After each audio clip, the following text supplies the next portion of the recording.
নমস্কাৰ মই ৰুমি হাজৰিকা সকলোকে মোৰ চেনেল ৰমেশ কিচেনলৈ স্বাগতম জনাইছোঁ। প্ৰিয় দৰ্শক, আজি মই আপোনালোকৰ আগলৈ লৈ আহিছোঁ ভীমকলৰ পিঠা বা পেনকেকৰ ৰেচিপিটো। আপোনালোকে ভীমকলৰ গুণাগুণৰ বিষয়ে জানে। ইয়াত প্ৰটিন, পটাছিয়াম বহু বেছি পৰিমাণে থাকে, যিটো আমাৰ হাৰ্টৰ কাৰণে হাই ব্লাড প্ৰেছাৰ কাৰণে বহুত বেছি দৰকাৰী। লগতে ডায়েটৰী ফাইবাৰ, ভিটামিন চি এইবোৰ থাকে। এইবোৰে আমাৰ আইৰণৰ ডেফিচিয়েঞ্চি, চুগাৰ লেভেল, হাই চুগাৰ লেভেলৰ লগত যুঁজে আৰু লগতে গেছৰ প্ৰব্লেমৰ কাৰণে বহুত বেছি সহায়ক।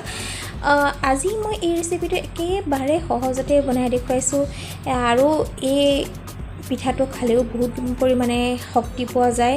ৰাতিপুৱা আপোনাৰ গাটো শক্তিৰ বেছি দৰকাৰ।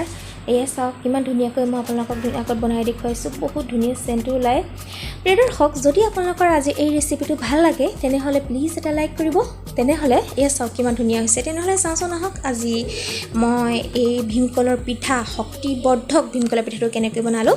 প্ৰথমতে মই ভীমকল লৈ লৈছোঁ। একে ধুনীয়াকৈ পুৰঠকৈ পকি গৈছে।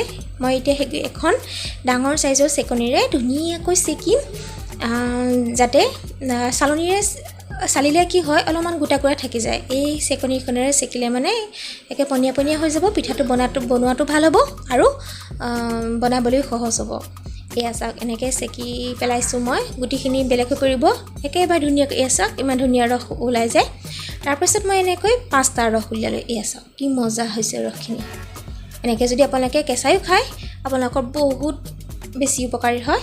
তাৰপিছত এই পিঠাটোৰ কাৰণে মই 3 কাপ নহ'লেও 2 কাপমান আপোনালোকে এনেকৈ পিঠাগুড়ি দিব। তাৰপিছত তাৰ লগতে আপোনালোকে গুড় দিয়ক 2 চামুচ। আপোনালোকে চেনিও দিব পাৰে, সুবিধা অনুযায়ী আপোনালোকৰ পচন্দ অপচন্দ অনুযায়ী গুড় বা চেনি দিব। তাৰপিছত কলখিনি ঢালি দিয়ক। মই ঢালি দিছোঁ। এয়া চাওক গোটেইখিনি নালাগে, অলপ থাকিলেই।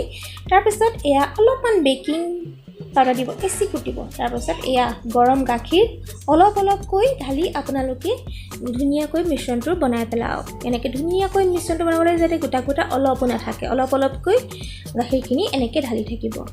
এয়া ঢালি থাকক ধুনীয়াকৈ মিলাই থাকক। মিলাই 1 কাপ গাখীৰ আপোনালোকক লাগিব। তাৰপিছত সেইখিনি আপোনালোকে 10 মিনিটমানৰ কাৰণে থৈ দিয়ক। এই 10 মিনিটৰ পিছত চাওক একেবাৰে বৰ মজা হৈ গৈছে। এতিয়া আপোনালোকে পিঠাখিনি ফটাফট বনাই দিব পাৰে। এয়া তাৰপিছত এখন পেন ল'লোঁ। অকণমান তেল ল'ব, 1 চামুচ বা 1 চামুচতকৈ কম। ধুনীয়াকৈ এনেকৈ গোটেই পেনখনতে মিহলাই দিয়ক। তাৰপিছত এতিয়া আপোনালোকৰ পচন্দৰ চাইজ, ঘূৰণীয়া বা তেনেধৰণৰ যেনেকুৱা চাইজ বিচাৰে আপোনালোকে নিজৰ পচন্দ অনুসৰি চাইজটো দিয়ক। এয়া চাওক কিমান সহজতে হৈ গৈছে। আৰু জুইটো আপোনালোকে মিডিয়াম ফ্লেমত ৰাখিব, হাই নকৰিব। ল' মিডিয়াম ফ্লেমত ৰাখক।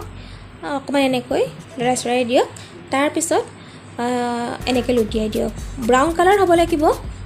যেতিয়া ব্ৰাউন কালাৰ হৈ যাব তেতিয়া আপোনালোকৰ পিঠাটো ৰেডি হৈ যাব। চাওক এয়া হৈ গৈছে, ধুনীয়া চেণ্ট আহিছে, হৈ গৈছে। এইটো পটাপট 3 বা 4 মিনিটৰ ভিতৰতে আপোনালোকৰ ৰেডি। বাকীখিনিও এনেকৈ এয়া প্ৰথমতে ঢালিব। তাৰপিছত এনেকৈ লুটি কৰিব। তাৰপিছত পটাপট খুব বেছি 10 মিনিটত আপোনালোকৰ 4টা বা 5টা পিঠা হৈ যাব। এয়া চাওক পটাপট আপোনালোকৰ পিঠা ৰেডি হৈ গ'ল ৰাতিপুৱাই খাবলৈ। সৰুৰ পৰা ডাঙৰলৈ বহুত বেছি উপকাৰী, কাৰণ এই পিঠাটো বহুত শক্তিবৰ্ধক আৰু একেবাৰে কম তেলত মই বনাইছোঁ। প্ৰিয় দৰ্শক, আজি ৰেচিপিটোনো কেনেকুৱা পালে মোক জনাবচোন। যদি ভাল পালে লাইক কৰিব আৰু মোৰ চেনেলটো ছাবস্ক্ৰাইব কৰিবলৈ নাপাহৰিব। ভিডিঅ'টো চোৱাৰ কাৰণে সকলোকে বহুত ধন্যবাদ।